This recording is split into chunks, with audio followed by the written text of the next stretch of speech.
Dear students, higher mathematics की online video lecture series में आप सभी का स्वागत है। आज ये हमारा बीएससी पार्ट फर्स्ट के अंतर्गत जो हमारी सेकंड यूनिट चल रही थी पार्शियल डिफरेंशिएशन के साथ साथ पैरेलल इक्वेशन वाली, उसका ये लेक्चर नंबर 14 है। यहाँ इससे पहले हमने 13 लेक्चर कंप्लीट किए, तो उन्हीं में हमने जो स्टार्टिंग में जो स्टार्ट किया था डेरिवेटिव इन आर्क, उसी के अंतर्गत यहाँ के टॉपिक हैं यहाँ पर। तो आज हम एक रिलेशन पढ़ेंगे यहाँ पर कि स्पर्श रेखा तथा ध्रुवांतर रेखा के मध्य कोण। स्पर्श रेखा यानी किसी भी यदि आपका जो कर्व है वो आपको दे रखा हो पोलर फॉर्म में, तो उस कंडीशन में ध्रुवांतर रेखा बनती है वहाँ पर।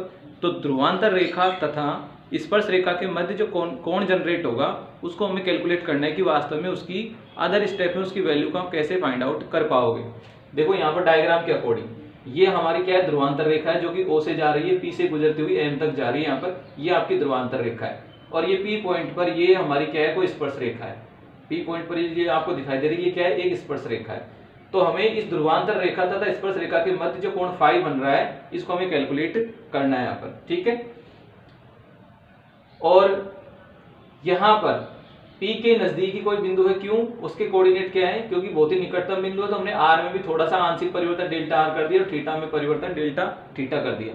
तो यहाँ जो बिंदु P है उसकी ध्रुवांतर रेखा प्रारंभिक रेखा के साथ थीटा कोण बना रही है, और जो दूसरी जो OQ लाइन है वो प्रारंभिक रेखा के साथ थीटा प्लस डेल्टा थीटा, या यूं कहें कि OP लाइन के साथ कितना बना रही है, वो डेल्टा थीटा कोण बना रही है, तथा स्पर्श रेखा प्रारंभिक रेखा के साथ यहाँ पर साइन कोण बना रही है। यहाँ पर ये हम समझ पा रहे हैं यहाँ पर, ठीक है। तो इन्हीं चीजों को लेते हुए हम यहाँ पर एक रिलेशन बनाएंगे आज यहाँ पर, जो कि फाई को कैलकुलेट करेगा यहाँ पर।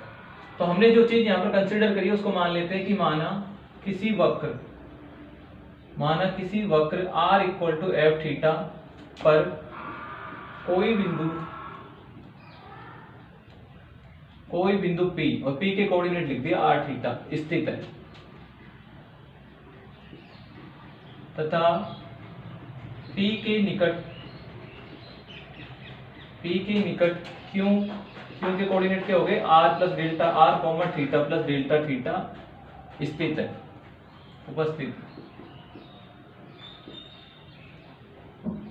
कि P के ही नजदीक एक पॉइंट Q है और उसके कोऑर्डिनेट कितने हैं, R plus delta R, theta plus delta theta है यहाँ पर।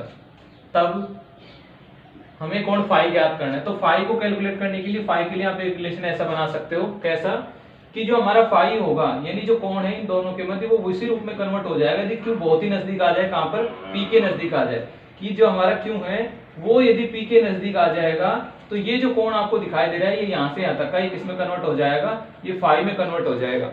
तो फाई को हम कैसे लिख सकते हैं कि हमारा Q यदि P की ओर बहुत ही नजदीक आ जाता है, टेंस टू बिल्कुल P के बिल्कुल पास आ जाएगा, तो उस कंडीशन में ये जो पॉइंट है Q कहाँ रहेगा, लगभग यहाँ पे रहेगा। तो उस कंडीशन में ये जो कोण बनेगा यहाँ पर वो अपने आप ही कौन सा कोण बनेगा, फाई कोण बनेगा यहाँ पर। तो इस चीज को लेते हुए हम यहाँ पर लिख रहे हैं कि फाई इक्वल टू कैसा हो सकता है कि limit of Q tends to P, यदि मैं इस तरीके से ले लूं तो उस कंडीशन में Q को यदि P की ओर लिया हूं तो कौन सा कोण, या तो कह दो आप उसको Q P M कह दो, ठीक है, या क्या कह दो M P Q कह दो यहाँ पर। तो कोण M P Q ही आपका क्या बन जाएगा, कोण फाई में कन्वर्ट हो जाएगा, M P Q, ठीक है। कि जब हमारा Q P की ओर अग्रसर होगा या P के बहुत ही नजदीक चले जाएगा तो उस कंडीशन में यह इसके स्पर्श बिंदु के लगभग पास पहुंच जाएगा यहाँ पर। तो उस कंडीशन में जो फाई कोण है वही किसके द्वारा इंडिकेट होगा, इस कोण के द्वारा इंडिकेट होगा वहां पर, ठीक है। तो इस चीज को हम लेकर चल रहे हैं यहाँ पर। हमारे पास ये मिल गया, हमने दोनों पक्षों का क्या ले लिया यहाँ पर, tan ले लिया यहाँ पर, जो हमारा त्रिकोणमितीय अनुपात जो स्पर्श वाला होता है वो हमने ले लिया यहाँ पर। तो दोनों पक्षों में टेंजेंट लेने पर अब दोनों पक्षों में टेंजेंट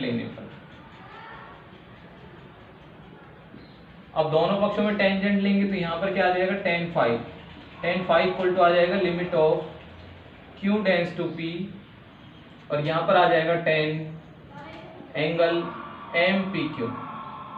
अब इस tan के लिए MP क्या होगा, तो tan हमारा यहाँ से आप क्या देख सकते हो, इस छोटे त्रिभुज के लिए देख सकते हो यहाँ पर, क्योंकि हम इसी के लिए तो ले रहे हैं यहाँ पर। तो इसके लिए यदि देखा जाए तो हमें कौन कौन सी भुजाएं चाहिए, उनके लिए हम कंसीडर करते हैं यहाँ पर कि जो हम सामने जो त्रिभुज ले रहे हैं उसमें कौन कौन सी भुजाएं हमें चाहिए, उसके अकॉर्डिंग चलते हैं यहाँ पर। तो चूंकि tan tan फाई के लिए, या यूं कहूंगा कि इस एंगल के लिए जो हम यहाँ पर देख रहे हैं एम पी क्यू के लिए, तो ये हमारा एंगल ये हो जाएगा, तो सामने वाली भुजा क्या हो जाएगी, लंब हो जाएगी, और ये क्या हो जाएगा, इसका बेस हो जाएगा, और ये इसका क्या हो जाएगा, कर्ण हो जाएगा यहाँ पर इस त्रिभुज में यहाँ पर। तो यहाँ से मैं देखूं तो tan angle M P Q के लिए, एंगल एम पी क्यू के लिए, तो tan बराबर क्या होता है, लंब बटे आधार होता है यहाँ से। तो थीटा के सामने वाला लंब यानी वो तो क्या मिल जाएगा आपको क्यू एम, और आधार कौन सा हो जाएगा आपका पी एम। तो दो वैल्यू हमें यहाँ पर चाहिए, एक तो कौन सी, क्यू एम तथा पी एम। तो इसकी जगह मैं क्या लिख सकता हूँ कि limit of Q tends to P. अब क्यू डेंस टू पी को हम और भी दूसरे रूप में कन्वर्ट कर सकते हैं, क्योंकि जब क्यू पी की ओर अग्रसर होगा तो उस कंडीशन में जो थीटा है वो भी कहां पर कन्वर्ट हो जाएगा, जीरो की ओर कन्वर्ट हो जाएगा वहां पर। तो उस कंडीशन में जो आगे में जब जरूरत पड़ी तो वहां पर उसको क्या ले लेंगे, थीटा के रूप में भी ले लेंगे। तो इसी चीज को मैं कैसे लिख सकता हूँ कि ये तो तब था जब एंगल इस रूप में ले रहे थे, जब हम थीटा के रूप में लेंगे तो यहाँ पर उसको क्या लिखना पड़ेगा, delta theta tends to zero. क्यों हो गया ऐसा, उसको मैं यहाँ मेंशन करूंगा। तो अभी तो मैं लिख देता हूँ Q M upon P M. ऐसा क्यों हुआ, क्योंकि जब क्यू जाएगा पी की ओर तो उस कंडीशन में जो डेल्टा थीटा है वो किसकी ओर जाएगा, जीरो की ओर। कि उस कंडीशन में डेल्टा थीटा है वो भी जीरो के नजदीक होने लगेगा जब क्यू पी की ओर अग्रसर होगा। क्योंकि जब पी जो क्यू है वो पी के बहुत ही नजदीक हो जाएगा तो उस स्थिति में जो बनने वाला जो एंगल होगा वो भी क्या होगा, लगभग जीरो के बराबर होगा। तो इस वजह से हम क्या कह रहे हैं कि जब क्यू पी की ओर जाएगा तो उस कंडीशन में डेल्टा थीटा भी जीरो की ओर अग्रसर होगा यहाँ पर। ठीक है, अब हमें इसकी यहाँ पर इसकी वैल्यू निकालनी है, तो क्यू एम और एक पी एम की। ठीक है, ये दोनों वैल्यू हमें यहाँ पर प्राप्त करनी है। तो क्यू एम की वैल्यू तो मैं यहाँ से देखूं तो मैं इस बड़े त्रिभुज को यदि ले लूं तो क्यू एम की वैल्यू तो मैं आसानी से ज्ञात कर सकता हूं यहाँ पर। तो मैं यहाँ पर लिखता हूं त्रिभुज कौन से, ओ एम क्यू, हाँ त्रिभुज ओ एम क्यू से, त्रिभुज ओ एम क्यू से। तो यहां से हमें चाहिए सामने वाली भुजा चाहिए यहाँ पर। तो सामने वाली भुजा कौन सी इसकी, ये हो जाएगा थीटा, तो सामने वाली भुजा लंब, ये हो जाएगा आधार, ये क्या बनेगा, कर्ण यहाँ पर। तो हमने क्या ले लिया इसमें, साइन डेल्टा थीटा ले लिया एक तो साइन डेल्टा थीटा की वजह से हम क्या लिखते हैं कि एल अपॉन के, थीटा के सामने वाला लंब हो जाएगा तो उसकी वजह से क्या मिलेगा आपको यहाँ पे रिजल्ट, हमें रिजल्ट मिलने वाला है क्या, यहां से हमें रिजल्ट मिलेगा थीटा के सामने जो होगा एल वो तो हमें क्या मिलेगा क्यू एम, और जो कर्ण होगा वो क्या आ जाएगा आपका आर प्लस डेल्टा आर यहाँ पर इस तरीके से। ठीक है, तो यहाँ से इसकी वजह से हमें क्या कौन सी वैल्यू मिल जाएगी, यहाँ पर हमारे पास आ जाएगा क्यू एम। तो इंप्लाइज दैट क्यू एम बराबर हमारे पास होगा आर प्लस डेल्टा आर, ये डेल्टा आर है यहाँ पर, इसकी वजह से तो मिला है ये डेल्टा आर, और क्या आ जाएगा साइन डेल्टा थीटा हमें प्राप्त हो जाएगा यहाँ पर। तो एक वैल्यू तो हमें प्राप्त होगी क्यू एम। तो अब हमें पी एम और चाहिए, तो पी एम को हम कैसे लिख सकते हैं, पी एम को हम लिख सकते हैं कि ओ एम में से किसको घटा दो, ओपी को घटा दो। तो ओ एम की वैल्यू आपको कैलकुलेट करनी होगी। ठीक है, तो चूंकि जो हमें चाहिए यहाँ पर पी एम, तो पी एम बराबर होता है ओ एम माइनस ओपी।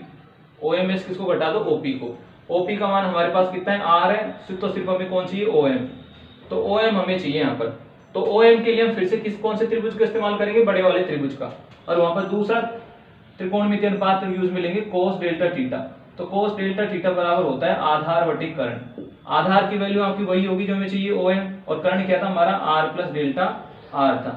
तो यहां से हमारे पास जो ओ एम है उसकी वैल्यू प्राप्त हो जाएगी आर प्लस डेल्टा आर, और यहां पर क्या मिलेगा, कोस डेल्टा थीटा, कोस डेल्टा थीटा यहां पर होगा। ठीक है, तो हमारे पास दोनों वैल्यू आ गई, ओ एम की भी आ जाएगी यहाँ से, तो उसको उठाकर यहाँ रख देंगे। तो जो हमें पी एम चाहिए था वो भी प्राप्त हो गया, और एक हमें जो चाहिए था क्यू एम वो भी हमें प्राप्त हो गया यहाँ पर। तो इसको मैं परिणाम नंबर ले लेता हूँ अपना 1 नंबर, और इसको ले लेता हूँ मैं 2 नंबर यहाँ पर। तो समीकरण 1 व 2 से मान रखने पर, तो 1 व 2 से जब हम इसमें मान रखेंगे तो हमारे पास जो वैल्यू होगी जो हमें चाहिए था tan फाई, वो रिजल्ट हमें यहाँ पर प्राप्त होगा। तो मैं यहाँ पर मान रख रहा हूँ, समीकरण 1 व 2 से मान हमारे वहां पर रखूंगा तो मुझे प्राप्त होगा tan फाई।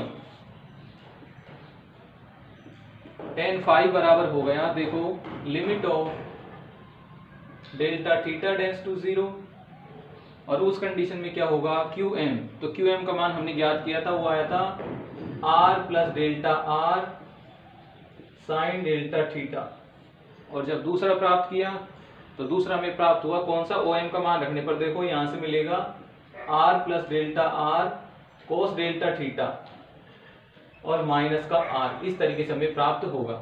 हम यहाँ पर delta theta tends to zero ले रहे हैं यहाँ पर, तो जब delta theta tends to zero होता है तो इस चीज को मेंशन कर लेता हूं मैं यहाँ पर, चूंकि delta theta tends to zero है, तो डेल्टा थीटा टेंड्स टू जब जीरो होगा तो उस कंडीशन में हमारे पास जो कोस डेल्टा थीटा होगा, क्योंकि आप जानते हो कि जब थीटा का मान बहुत ही कम हो तो उस कंडीशन में कोस थीटा का मान सदैव कितना होता है, 1 होता है। ठीक उसी तरीके से साइन डेल्टा थीटा का मान कितना होता है, 0।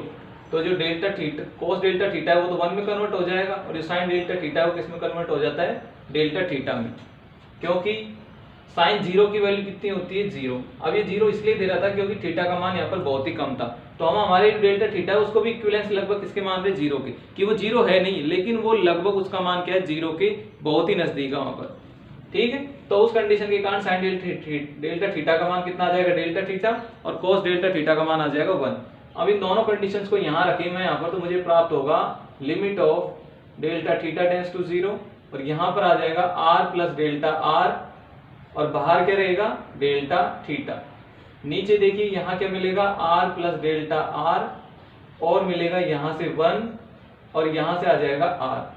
सोल्व करूँ मैं इसको और, तो मुझे प्राप्त होगा limit delta theta tends to 0, ये आ जाएगा r डेल्टा थीटा और plus del r del theta, और नीचे यहाँ से देखिए 1 से ये मल्टीप्लाई होगा तो उसके बाद ये r से तो r कैंसिल हो जाएगा, सिर्फ क्या मिलने वाला है, हमें डेल्टा r हमें मिलने वाला है यहाँ पर। अब बात करते हैं, चूंकि डेल्टा जो थीटा है वो क्या है, बहुत ही छोटा है, और जो डेल्टा r है वो भी बहुत छोटा है, तो दोनों का गुणनफल होगा वो क्या होगा, न्यूनतम होगा,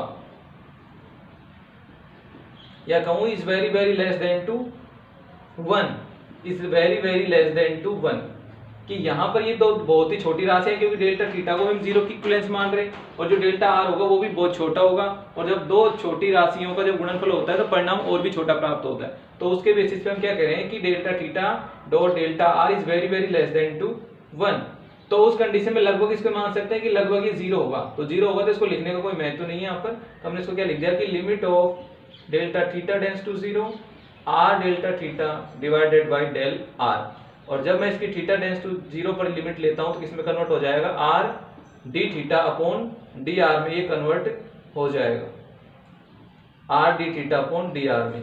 तो हमारे पास tan फाई की जो वैल्यू आ गई वो क्या आ गई, यहाँ पर r d theta upon D R आ जाती है यहाँ पर। तो जब भी हमें ध्रुवांतर रेखा तथा स्पर्श रेखा के मध्य के यदि कोण की जरूरत हो तो वहां पर हम कौन सा परिणाम दे सकते हैं, सीधा सीधा कि tan फाई बराबर r d theta upon D are, कि वहां पर उस वक्र के लिए आप r कैलकुलेट करो और उसके लिए इस परिणाम से उसको मल्टीप्लाई कर दो, और दोनों का जो रिजल्ट होगा वही हमारा क्या होगा, tan phi equal to r d theta upon D R होगा। ठीक है, तो एक बार इसको नोट कीजिए, फिर बढ़ते हैं नेक्स्ट रिजल्ट की ओर।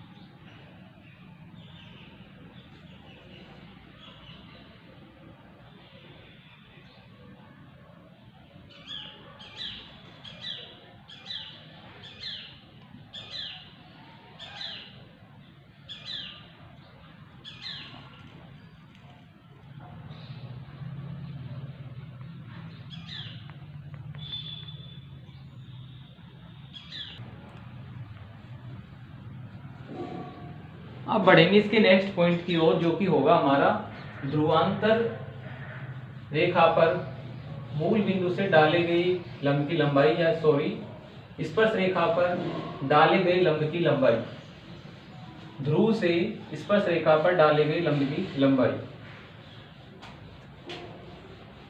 नेक्स्ट टॉपिक हमारा होगा स्पर्श रेखा पर डाले गए लंब की लंबाई। तो जैसे कि हमारे पास कोई कर्व है इस तरीके का,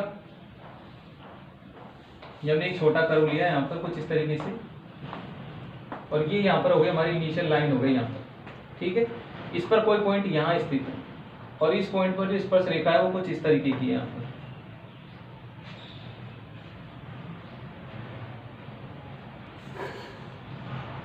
अगर यदि मैं इस स्पर्श रेखा पर, ये हमारे पॉइंट को हमने यहाँ से मिलाया, जो ओरिजिन था हमारा वहां से, इसको इस पॉइंट के जो कोऑर्डिनेट है वो r थीटा है, थीटा यहाँ पर ये वाला एंगल रहेगा।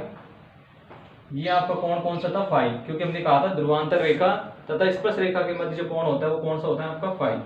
ये हो गया हमारा ओरिजिन, मूल बिंदु, ठीक है। और यदि पोलर सिस्टम में कहें तो ये कौन सा हो गया आपका, पोल हो गया।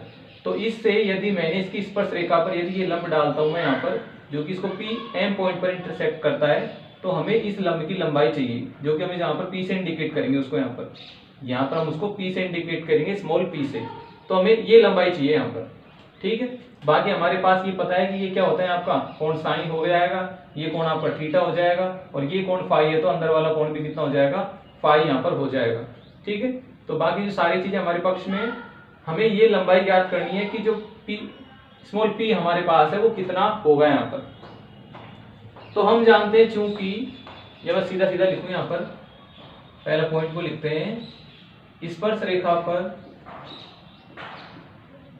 रेखा पर ध्रुव से डाले गए लंब की लंबाई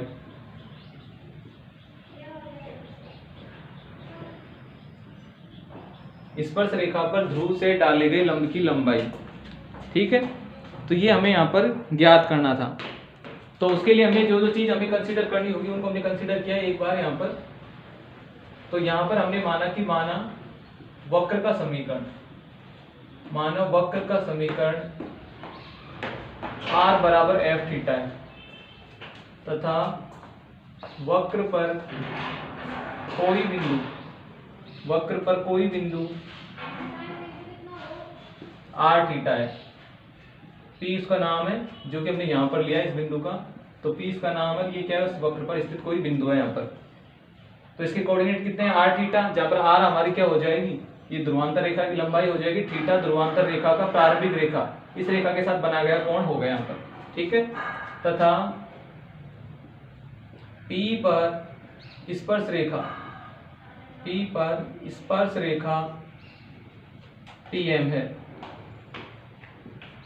एवं स्पर्श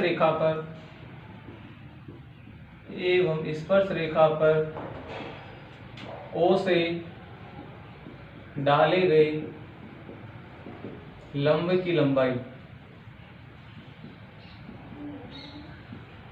O से डाले गए लंब की लंबाई, और वो कितनी है, स्मॉल p, उसको हम किससे लिख रहे हैं, स्मॉल p के द्वारा यहाँ पर है। तब हमें स्मॉल p को ज्ञात करना है, और स्मॉल p इस छोटे त्रिभुज की यदि मैं बात करूं, कौन से की, इसकी यहाँ पर OPM के लिए, तो हम बात कर रहे हैं त्रिभुज OPM में।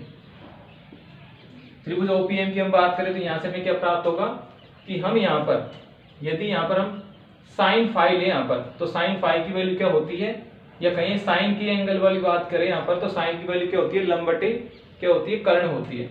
तो हमें कर्ण चाहिए था, तो वो हमें यहाँ से प्राप्त हो जाएगा, ठीक है, लंब बटे, तो हमारे पास लंब चाहिए था हमें और कर्ण यहाँ पर है ही, तो उसकी वजह से हमें कौन प्राप्त हो जाएगा, जो हमें चाहिए था यहाँ पर P यहाँ पर। तो वहां पर हमने लिखा, चूंकि साइन फाई बराबर होता है लंब बटे कर्ण, लंब की वैल्यू क्या है हमारे पास, हम उसको क्या मान रहे हैं, OM, ठीक है, और कर्ण कितना है हमारे पास, R। तो OM बराबर कितना आ जाएगा, R साइन फाई हमें प्राप्त हो जाएगा यहाँ पर। अब OM को हमने क्या कहा था कि हम जब भी स्पर्श रेखा पर ध्रुव से डाले गए लंब की लंबाई की बात करेंगे तो उसको सदैव किससे इंडिकेट करेंगे, P से। तो ये हमारा क्या था, स्मॉल p था, तो स्मॉल p बराबर क्या हो जाएगा, R साइन फाई। तो ये हमारा एक रिजल्ट है कि जब भी हमें स्मॉल p के द्वारा कहीं पर इंडिकेशन होगा तो उसका मतलब हम क्या समझेंगे कि ये हमारा क्या है, ध्रुव से स्पर्श रेखा पर डाले गए लंब की लंबाई है यहाँ पर, जहां पर ये पोल हो गया और ये आपकी क्या हो गई, स्पर्श रेखा हो गई। तो स्पर्श ध्रुव से स्पर्श रेखा पर डाले गए लंब की लंबाई को यहाँ पर किससे इंडिकेट करेंगे, स्मॉल p से यहाँ पर सदैव, जब भी हम इसको पढ़ेंगे यहाँ पर, ठीक है। अब इसी के आगे कभी कभार हमें कुछ डेरिवेशन दे देते हैं यहाँ पर, तो वहां पर हमें उस चीज को समझनी होगी कैसे उसको कैलकुलेट किया गया होगा यहाँ पर। तो मैंने क्या किया, समीकरण 1 के दोनों पक्षों का वर्ग किया, पुनः स्मॉल p स्क्वायर बराबर होता है R square sine square phi, ठीक है। एक रिजल्ट और समझ सकते हो आप यहाँ पर कि यदि साइन को मैं कैलकुलेट करूं तो आप जानते हो कि साइन इस त्रिभुज जो बन रहा है ना ओ पी और यहाँ तक, उस त्रिभुज का क्या है, ये बाह्य कोण है। और बाह्य कोण का नियम क्या कहता है कि यह अंतराभिमुख कोणों के योग के बराबर होता है। तो जो साइन होगा वह सदैव क्या होगा, थीटा प्लस फाई। तो जब भी हमें इस रिलेशन की भी जरूरत पड़ेगी यहाँ पर, तो हम इस चीज को इस्तेमाल कर पाएंगे यहाँ पर कि जो साइन होता है वह सदैव क्या होता है, थीटा प्लस फाई, जहां पर थीटा ध्रुवांतर रेखा के द्वारा बना हुआ कोण और फाई ध्रुवांतर रेखा तथा स्पर्श रेखा के द्वारा बनाया गया कोण, तथा साइन स्पर्श रेखा का प्रारंभिक रेखा के साथ बनाया गया कोण है यहाँ पर। ठीक है, तो ध्यान, हमारे पास एक रिजल्ट क्या प्राप्त हो गया, पी स्क्वायर बराबर R square sine square phi यहाँ पर। ठीक है, हम जानते हैं कि इसको हम दोबारा दूसरे रिजल्ट के रूप में कैसे लिख सकते हैं कि R square divided by sine square को हम कहाँ गए नीचे, तो नीचे किसमें कन्वर्ट हो गए, कोसेक स्क्वायर फाई। ठीक है, अब कोसेक स्क्वायर फाई को हम कन्वर्ट कर सकते हैं। ऐसा हम इसलिए कर रहे हैं क्योंकि हमारे पास एक रिजल्ट होता है, कौन सा, जो हमें थोड़ी देर पहले पढ़ा था, स्पर्श रेखा तथा ध्रुवांतर रेखा के मध्य जो कोण है उसके लिए स्पर्श ज्या, और वो बराबर क्या होता है, R D theta upon D are. तो यहाँ पर हम कहीं ना कहीं tan की वैल्यू को लिख सके, ऐसी हम व्यवस्था यहाँ पर कर रहे हैं यहाँ पर। ठीक है, तो यहाँ से हमारे पास क्या है कि 1/1 प्लस कोसेक स्क्वायर फाई। अब यहाँ से मैं इसको एक रूप और लिख सकता हूँ, और वो क्या आ जाएगा मेरा कि R square upon 1 plus cot square phi. तो मैं यहाँ पर कोट स्क्वायर की वैल्यू लिख सकता हूँ, लेकिन मेरे पास कोट यहाँ नहीं है, तो इसको मैं कोट में यदि कन्वर्ट करूँ तो कोट फाई इक्वल टू आ जाएगा 1/r डी थीटा अपॉन क्या आ जाएगा यहाँ से, D R upon D theta. इस तरीके से कि यदि मैं यहाँ पर कोट फाई की वैल्यू लिखूँ तो किस तरीके से मिलेगी मुझे, इसको भी उल्टा कर देंगे, उसको भी उल्टा कर देंगे, तो क्या प्राप्त हो जाएगा कि 1/r D R upon D theta. यहाँ पर इस तरीके का रिजल्ट हमें मिलेगा यहाँ पर। तो इस कोट को उठाकर मैं कहाँ रख सकता हूँ, यहाँ पर। तो यहाँ पर रखेंगे तो हमारे पास आ जाएगा आर स्क्वायर 1 प्लस, और कोट की मैंने वैल्यू यहाँ पर रखी तो ये आ गया 1/r square D R upon D theta का होल स्क्वायर, इस तरीके से। ठीक है, 1 plus 1/r square D R upon D theta का होल स्क्वायर, यहाँ पर किसकी जगह, इस पी स्क्वायर की जगह यहाँ पर। अब हम इसको अरेंज करना है यहाँ पर, तो उसके लिए मैंने क्या किया यहाँ पर,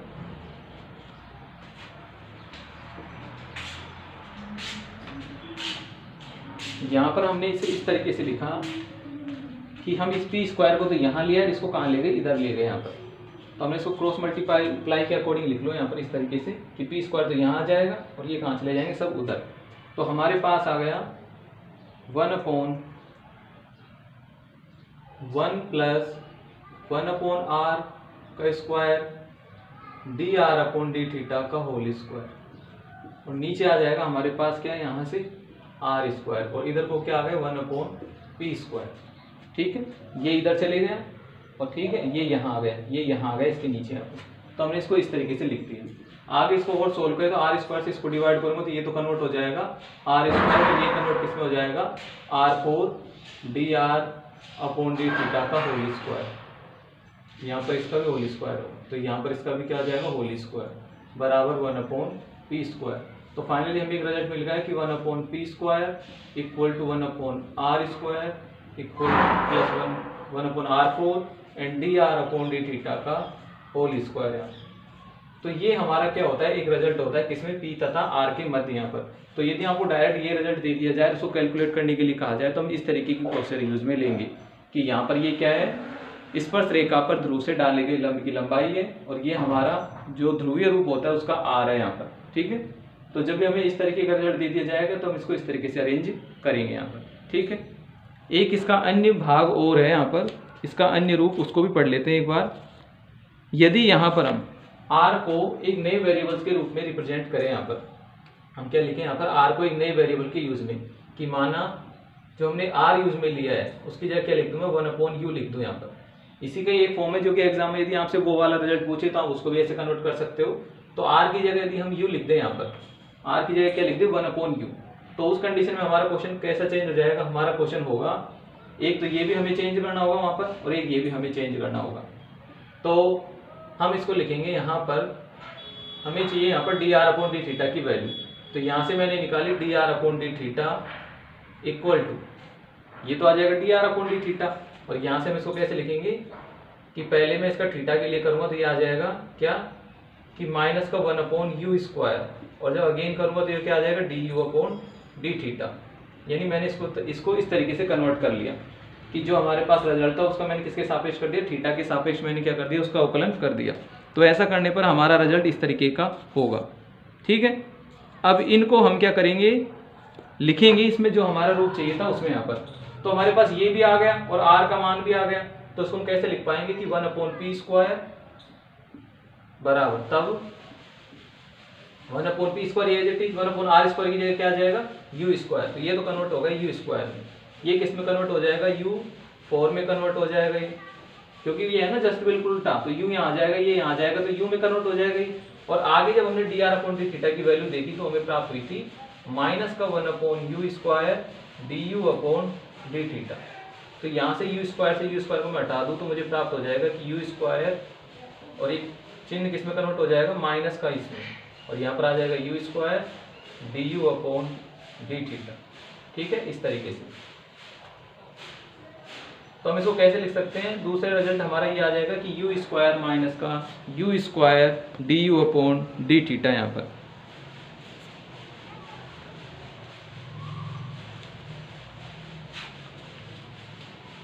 यहाँ पर इसको कैंसिल करने से हमें ऐसा मिला था, तो इसकी वजह से हमने इसको ऐसा लिखा यहाँ पर। तो हमारा जो रिजल्ट है, हाँ एक बात और, यहाँ पर हम इसका क्या करना था, स्क्वायर करना था। यहाँ पर हमने इसका स्क्वायर नहीं किया क्योंकि यहाँ पर स्क्वायर के रूप में लिखा गया है। तो जैसे इसका स्क्वायर करता तो यहाँ पर ये भी किसके रूप का मिलता मुझे, u4, और ये किसका रूप हो जाता, प्लस का। तो प्लस का हो जाता तो रिजल्ट भी प्लस का मिलेगा। यहाँ से हमारे जो ये पद था ये हमें नहीं प्राप्त होगा, और सिंपल क्या मिलेगा कि u² प्लस du/dθ। तो 1/p² बराबर u² प्लस du/dθ, इस तरीके से। और उसका भी क्या, होल स्क्वायर है, होल स्क्वायर हो रहा है ना यहाँ पर। तो एक रिजल्ट हमारे इस तरीके से थी, u के पदों में दे दिया जाए तो आप ऐसे कन्वर्ट करोगे, और p और r के पदों में पूछा जाए तो इस तरीके से इसको रिप्रेजेंट करेंगे। यहाँ पर हमने किया कुछ भी नहीं, केवल r को रिप्लेस किया 1/u से। और जब r की जगह 1/u रखे हो तो इसका चेंज भी उसी के अकॉर्डिंग होना चाहिए, यानी हमारे क्वेश्चन से r बिल्कुल एलिमिनेट हो जाना चाहिए। तो हमने सबसे पहले इसकी वैल्यू निकाली जहां हमें अवकलन वाला जो गुणांक किया है उसमें। तो dr/dθ बराबर आ जाएगा माइनस का 1/u² du/dθ। इसकी वैल्यू हमने कहाँ रखी, इस रिजल्ट में। ये इसका स्क्वायर हो रहा है तो यहाँ पर भी इसका स्क्वायर करेंगे, तो इसका स्क्वायर करेंगे तो ये हो जाएगा प्लस का 1/u4 du/dθ का होल स्क्वायर, इस तरीके से। यहाँ पर हमने केवल एक ही पद किया है, इसका भी कर लेते हैं, इसका चिन्ह लगा के इसका स्क्वायर, इस तरीके से। अब ठीक रहेगा। तो यहाँ से जैसे हमने स्क्वायर, इसका स्क्वायर किया तो ये कन्वर्ट किस में हो गया, प्लस का 1/u4 du/dθ का होल स्क्वायर। u4 से u4 चले गया तो केवल क्या बचा, du/dθ का होल स्क्वायर। तो u² इसके साथ मिलकर हमें कंप्लीट क्या देगा, ये रिजल्ट देगा। तो जो हमें परिणाम में जैसा पूछे तो ये परिणाम भी पूछ लिया जाता है, ये परिणाम भी पूछ लिया जाता है, तो उन्हीं के अकॉर्डिंग हम इसको लिख पाएंगे वहां पर। ठीक है,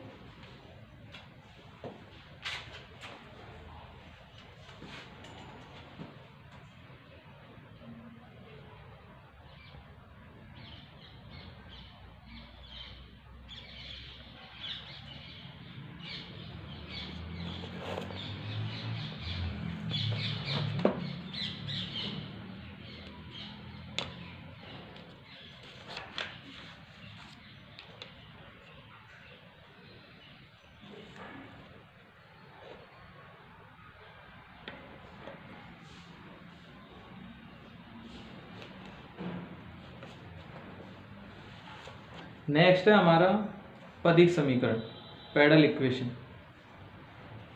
नेक्स्ट पॉइंट हमारा कौन सा है, पदिक समीकरण। पदिक समीकरण वास्तव में एक केवल रिलेशन होता है, इसका कोई खास डेरिवेशन नहीं है। ये क्वेश्चन की स्थिति पर डिपेंड करता है कि आपको जो रिजल्ट है वो ध्रुवीय रूप में दे रखा है या कार्तीय रूप में वहां पर। तो हमारे पास है पदिक समीकरण। ये पदिक समीकरण किसको कहेंगे मैं आपको, तो पदिक समीकरण के लिए हम लिख रहे हैं कि यदि कोई संबंध P तथा R के मध्य दिया गया हो, या कोई ऐसी समीकरण जिसमें केवल P और R की टर्म्स हो, तो ऐसा समीकरण हमारा पदिक समीकरण कहलाता है। जहाँ P ध्रुव से स्पर्श रेखा पर डाले गए लंब की लंबाई तथा R ध्रुवांतर रेखा है वहां पर, तो ऐसा जो रिलेशन होगा वो क्या कहलाएगा, हमारा पदिक समीकरण कहलाएगा। तो डेफिनेशन भी इसकी यही है यहाँ पर, यदि किसी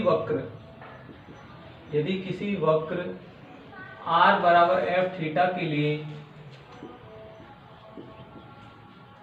r बराबर f थीटा के लिए ध्रुवांतर रेखा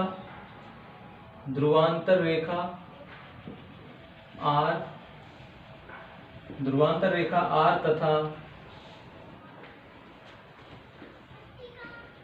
तथा स्मॉल p स्पर्श रेखा पर डाले गए लंब की लंबाई।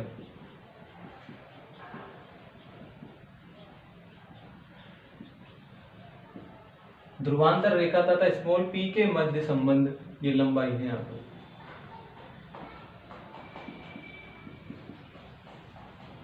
यदि किसी वक्र r बराबर f थीटा के लिए ध्रुवांतर रेखा r तथा p स्पर्श रेखा पर डाले गए लंब की लंबाई के मध्य संबंध पदिक समीकरण कहलाता है।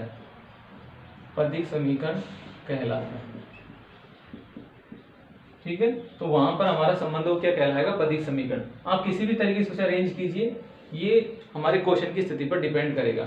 एग्जाम्पल के तौर पे हमने जैसे थोड़ी देर पहले लिखा था कि ये हमारा क्या था, जो हमने रिजल्ट लिखा था यहाँ पर ये इसी तो में आया था। एग्जाम्पल में जैसे 1/p² बराबर 1/r² प्लस 1/r4 dr/dθ का होल स्क्वायर क्या है, एक पदिक समीकरण है। क्यों है पदिक समीकरण, क्योंकि ये रिलेशन है किसके बीच, एक तो आपके p और एक इसके मध्य r। तो p और r के मध्य कोई भी रिलेशन होगा या कोई ऐसी समीकरण जिसमें p तथा r दोनों उपस्थित हों, जहां पर p आपको पता होना चाहिए कि वो ध्रुव से स्पर्श रेखा पर डाले गए लंब की लंबाई। तो ऐसी कंडीशन में जो वो समीकरण होंगे वो हमारे कौन से होते हैं, पदिक समीकरण वो होते हैं। ठीक है, अब नेक्स्ट वीडियो में हम पढ़ेंगे नेक्स्ट टॉपिक, यानी इससे जो हम एक्सरसाइज पढ़ रहे हैं चाप का अवकलज एवं पदिक समीकरण, उससे रिलेटेड क्वेश्चंस एवं अनसॉल्व जो हमारी प्रॉब्लम्स हैं जो एग्जाम में आती रहती हैं, उन चीज़ों को हम नेक्स्ट वीडियो में पढ़ेंगे। तो आज के लिए इतना ही।